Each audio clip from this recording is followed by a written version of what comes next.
Hello everyone, welcome to the channel. This is Rashmi. So आज की इस वीडियो में हम बात करने वाले हैं कि what should be your strategy to crack this examination that is UGC NET June 2026। तो यस, ये वीडियो उन सभी एस्पिरेंट के लिए है जो यूजीसी नेट जून 2026 की प्रिपरेशन कर रहे हैं। एंड इस वीडियो में मैं आपसे बात करने वाली हूँ कि क्या गलतियाँ हैं जो हमें नहीं करनी है, आपका स्टडी प्लान क्या होना चाहिए, कौन सी चीज़ें हैं जो आपको अवॉइड करना है, आप अपने डेली रूटीन को कैसे मेंटेन कर सकते हो, पेपर 1 पेपर 2 की स्ट्रैटेजीज़ क्या होनी चाहिए, है ना। So this is what I am going to discuss in this video. तो वीडियो में लास्ट तक रहना है, साथ में वीडियो को लाइक शेयर और कमेंट जरूर करना है, चैनल को सब्सक्राइब कर लीजिएगा सो दैट अपकमिंग डेज में मैं जो भी अपडेट आपको दूँ आपको नोटिफिकेशन मिल जाए।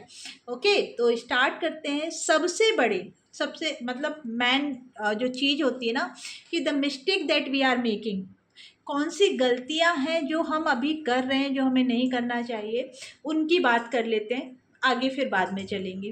तो देखिए, एक चीज़ आप अपने माइंड में बैठाइए, now you can not complete everything. आप हर एक बुक को नहीं पढ़ सकते हो, आप हर एक टॉपिक पर मास्टरी अचीव नहीं कर सकते हो, है ना। तो ये बिगेस्ट मिस्टेक होती है कि हम कोशिश कर रहे होते हैं कि हमको हर एक चीज़ कर लेना है और उसमें हम पैनिक मोड में आ जाते हैं और जो हमको करना चाहिए वो भी नहीं कर पाते हैं। So what we have to do, हमको फोकस करना है। हमको फोकस करना है रिवीजन पर, हमको फोकस करना है प्रीवियस ईयर क्वेश्चन पर, हमको फोकस करना है हाई वेटेज इम्पॉर्टेंट टॉपिक पर, अब हमको फोकस करना है मॉक टेस्ट पर, और सबसे इम्पॉर्टेंट है एक्यूरेसी एंड टाइम मैनेजमेंट।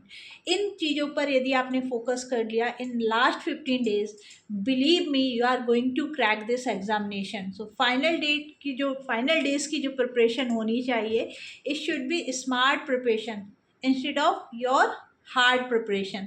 तो हार्ड मत बनाइए, अपनी प्रिपरेशन को स्मार्ट बनाइए।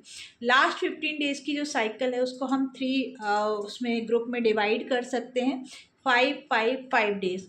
फर्स्ट 5 डेज में आपके जो स्ट्रॉन्ग टॉपिक हैं, जो आपके आई कैन से कि हाँ आपने बहुत अच्छे से प्रिपेयर कर लिए हैं, पहले तो उन पर फोकस करो। From all 10 paper 1 and paper 2 की यूनिट्स, मतलब 20 यूनिट्स में से जो आपका स्ट्रॉन्ग हो चुका है, जिस पर आपको कॉन्फिडेंस है, एक बार उसको रिवाइज करिए।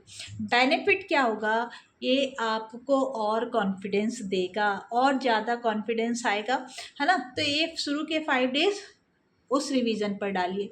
नेक्स्ट 5 जो डेज होंगे उस पर हम जो हमारे वीक टॉपिक्स हैं उन पर फोकस करेंगे, उनको रिवाइज करेंगे।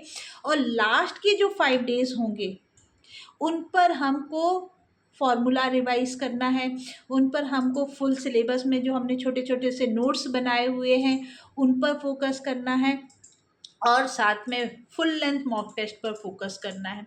वैसे मैं सजेस्ट करूँगी कि लास्ट जो 15 डेज़ हैं आप डेली एक रूटीन बनाइए, एक 2 आवर्स की सिटिंग आपको देना है और उसमें at least 5 full length mock test target करना है। चाहे फिर वो आप वीकेंड्स पर करो और चाहे फिर वो आप डेली एक 2 आवर्स का सेशन बना लो कि हाँ मुझे ये 2 घंटों का समय निकालना है और एक मॉक टेस्ट लगाना है। सब्जेक्ट वाइज हो सकता है, यदि आप सब्जेक्ट में कॉन्फिडेंट नहीं है तो otherwise go for full length mock test. Full length mock test दीजिए, वो आपको रियल जो एग्ज़ाम है उसका इन्वायरमेंट देगा, है ना। ऑनलाइन मॉक टेस्ट ही प्रेफर करिए, कॉपी पेन अपने ही होता है, OMR सीट वाला कॉन्सेप्ट नहीं है।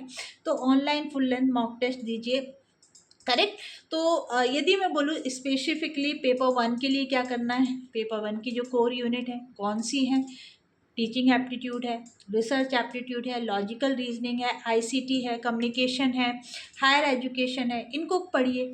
और what about RC and DI, ये तो हम लोग शुरू से लगातार करते आ रहे हैं, है ना। तो ये तो हमको मतलब डेली प्रैक्टिस से चीज़ आती है, लास्ट 15 डेज में नहीं होता। आरसी ऐसी है कि भाई वो रीडिंग कॉम्प्रीहेंशन है, then and there you can solve that one, उसके लिए कुछ स्पेशल प्रिपरेशन नहीं करनी है।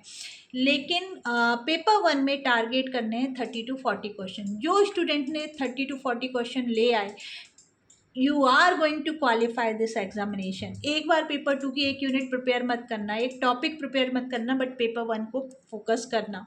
पेपर 2 अगेन मैं एक तो बताया, बट यहाँ पर भी जो कोर सब्जेक्ट हैं उनको पहले रिवाइज करिए, उनसे ही कॉम्प्रिहेंसिव पूछे जा रहे हैं।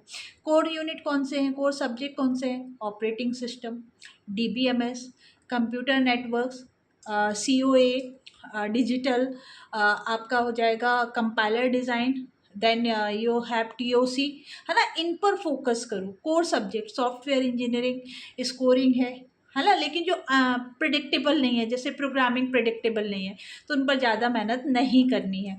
तो इस तरीके से आप पेपर 1 पेपर 2 को प्रिपेयर करिए। अब लास्ट में यदि मैं आपको बोलूँ तो एक इम्पॉर्टेंट जो चीज़ हो जाती है, that is the mock test. Mock test ज़रूर दीजिए। मॉक टेस्ट के आंसर यदि गलत हो रहे हैं तो वहाँ पर आप अभी मिस्टेक सुधार सकते हो, जो कि एग्ज़ाम में नहीं होगी, है ना। तो मॉक टेस्ट ज़रूर दें। Subject wise full length mock test हो सकते हैं।